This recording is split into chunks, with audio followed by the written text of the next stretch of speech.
নমস্কার, খাবারের স্বাদকাহন থেকে আমি পৌলমী আজকে আপনাদের জন্য নিয়ে এসেছি কাঁঠালের বীজ বাটা। কাঁঠালের বীজগুলোকে খোসা ছাড়িয়ে মাঝখান থেকে হাফ করে কেটে নেব। একটা মিডিয়াম সাইজের পেঁয়াজ কুচি করে নেব, ওর সাথে 5-6 কোয়া রসুন, 6-7টা কাঁচা লঙ্কা। এইভাবে কাঁঠালের বীজগুলোকে কেটে প্রেসারে 2টো সিটি মেরে সেদ্ধ করে নেব। অপরদিকে গ্যাসে কড়াই বসিয়ে দিলাম, কড়াইতে তেল গরম করতে দিলাম। সেদ্ধ হওয়া কাঁঠালের বীজগুলো মিক্সির জারের মধ্যে দিয়ে ওর মধ্যে রসুন আর কাঁচা লঙ্কা দিয়ে ভালোভাবে পেস্ট করে নেব। এরপর কড়াইতে তেল গরম হয়ে গেলে পেঁয়াজ কুচিগুলো দিয়ে দেব।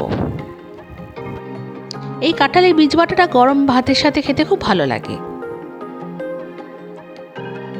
পেঁয়াজটা ভাজা হলে একটু লালচে লালচে টাইপের করে নেব।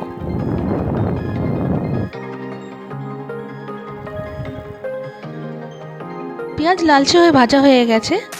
এরপর এর মধ্যে বেটে রাখা কাঁঠালের বীজটা দিয়ে দেব। দেখুন বাটার পর ঠিক কীরকম হবে দেখতে।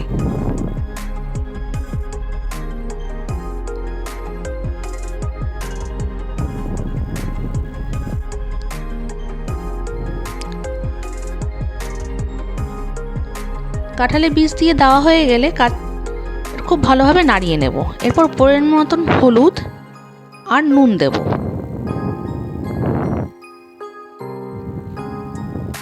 আর হ্যাঁ, অবশ্যই একটু মিষ্টি দিতে হবে। আমি এখানে জাগারি ইউজ করেছি। বাঙালিদের খাবার রান্নায় নুন মিষ্টির পরিমাণটা ঠিকঠাক না হলে খাবারের টেস্টই আসে না।